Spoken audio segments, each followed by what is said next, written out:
KPK menyita satu mobil lagi terkait kasus yang menjerat Tubagus Khairi Wardana.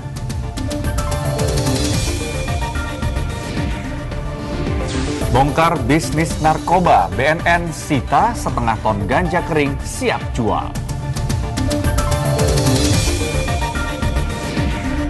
Tersangka dugaan penganiayaan belasan pembantu di Bogor, Jawa Barat buka suara.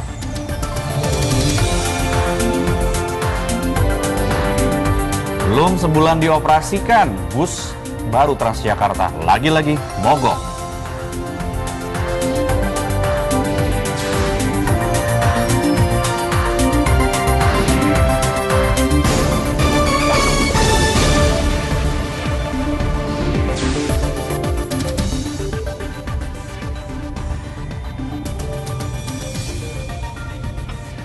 Ya, selamat pagi saudara, Liputan Pagi kembali menemani Anda memulai pagi Anda hari ini, dan ini kita harusnya penuh semangat karena ini sudah menjelang akhir pekan, dan meskipun ini hari Jumat di mana Anda harus bermacet-macetan, namun akhir pekan sudah tinggal besok ini. Ya, betul sekali, dan tentunya pagi hari ini kami akan menyajikan sejumlah informasi yang telah kami siapkan sejak dini hari tadi. Tapi kita hari ini cuma 1 jam ya, Beverly, karena ada Liga Eropa. Dan tentunya laporan terkait dengan olahraga Liga Eropa akan kami sampaikan nanti di segmen keempat ya. Nah, itu nanti segmen keempat dengan Jati Dharma. Ya saudara, inilah Liputan Pagi selengkapnya edisi 28 Februari 2014 bersama saya Beverly Gunawan. Dan saya Jati Dharma.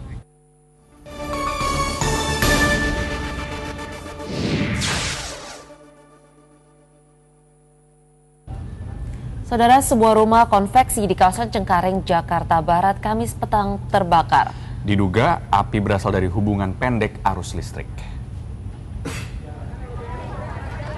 Kebakaran melanda sebuah rumah konveksi di Jalan Akasia, Cengkareng Timur, Jakarta Barat. Kobaran api menghanguskan bahan-bahan pembuat kursi. Banyaknya material yang mudah terbakar sempat membuat api sulit dipadamkan. Dan menurut petugas pemadam, kebakaran yang melanda rumah konveksi ini akibat hubungan pendek arus listrik. Selang 1 jam kemudian, kobaran api berhasil dipadamkan setelah 20 unit mobil dinas pemadam kebakaran Jakarta Barat diterjunkan. Tidak ada korban jiwa, namun kerugian ditaksir mencapai belasan juta rupiah.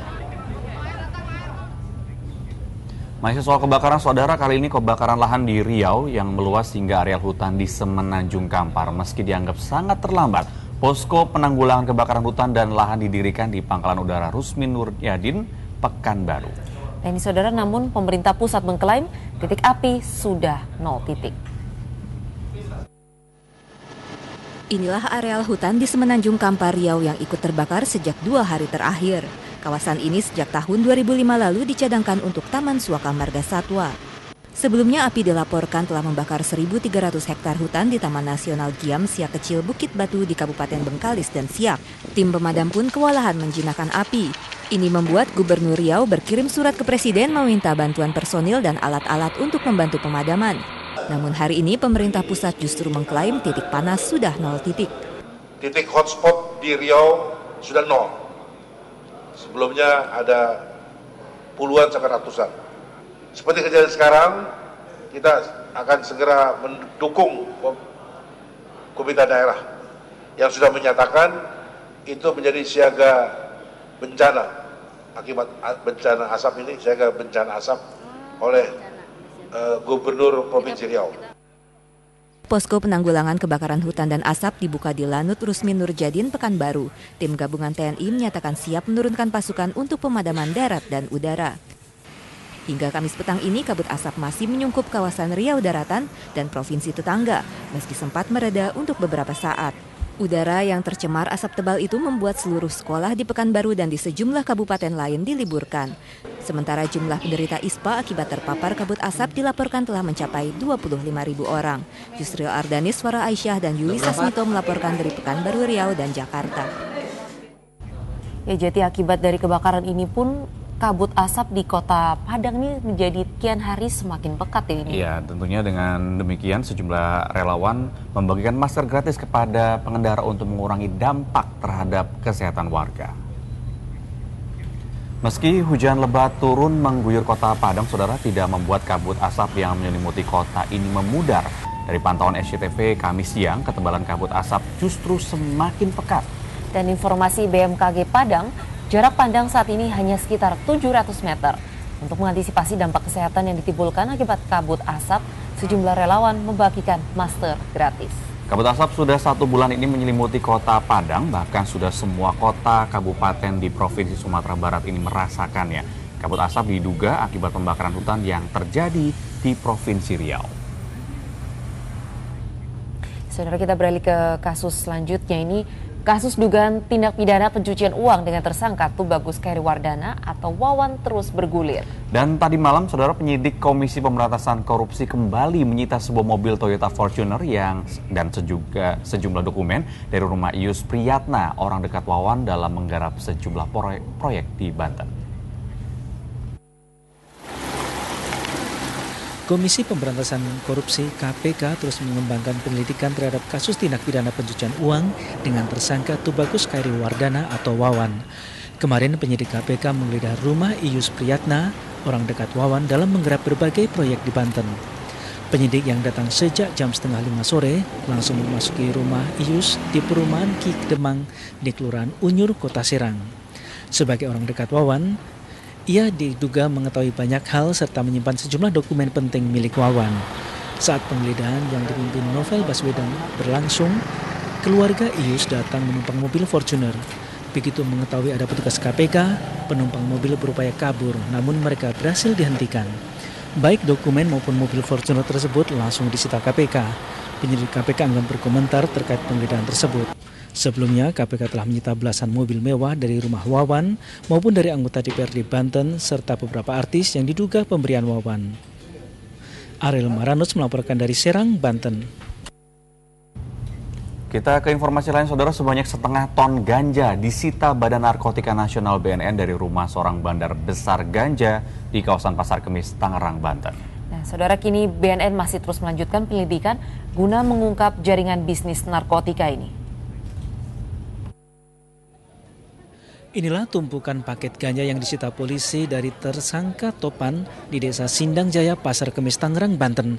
Topan yang diduga bandar besar ganja menyatakan memperoleh ganja dari Aceh yang ia datangkan melalui jalur darat. Terungkapnya bisnis ganja ini bermula dari penangkapan Freza, seorang bandar ganja di Beji, Depok, Jawa Barat. Dalam pemeriksaan, Freza mengaku mendapat pasokan dari Topan. Karenanya petugas Badan Narkotika Nasional langsung bergerak dan menggerebek rumah Topan. Kita peroleh kurang lebih, kita berhasil menyita setengah ton atau kurang lebih 500 kg ganja kering siap edar. Dan tersangka yang sudah kita dapat klasifikasikan 2 orang, dan yang kita amankan saat ini seluruhnya 4 orang. Ganja ini rencananya akan dikirim ke sejumlah provinsi dengan kurir khusus.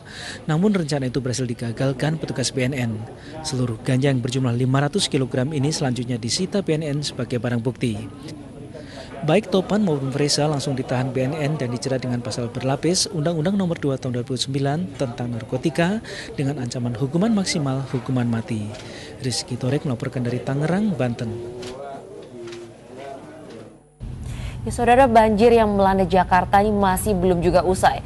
Diguyur hujan semalaman, sejumlah titik di ibu kota kembali terendam termasuk permukiman warga. Kemacetan parah pun juga terjadi di sejumlah ruas jalan serta membuat sejumlah pusat perekonomian terendam.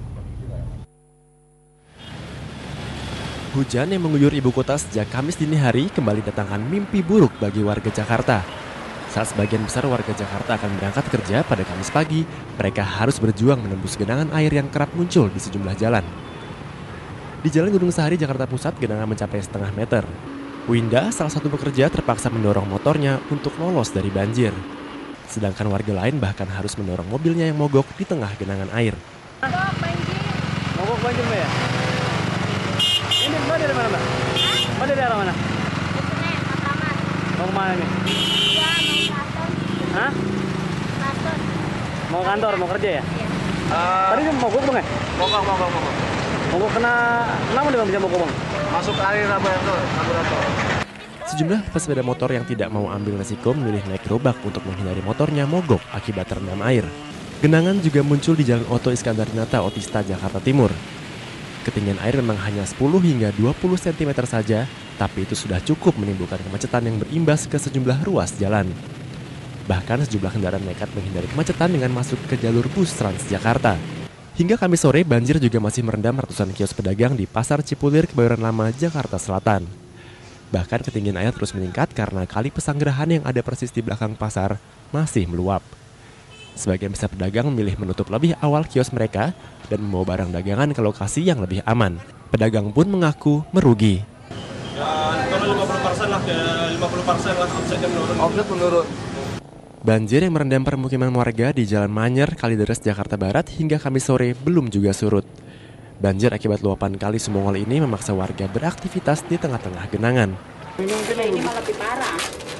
Biasanya kan 5 tahun sekali, ini memang enggak, 3 bulan, 4 tahun. Dalam 2 bulan terakhir, wilayah ini sudah 4 kali terendam banjir. Upaya menormalisasi sejumlah sungai sejauh ini tampaknya belum mampu mencegah datangnya banjir di ibu kota. Tim Liputan melaporkan dari Jakarta.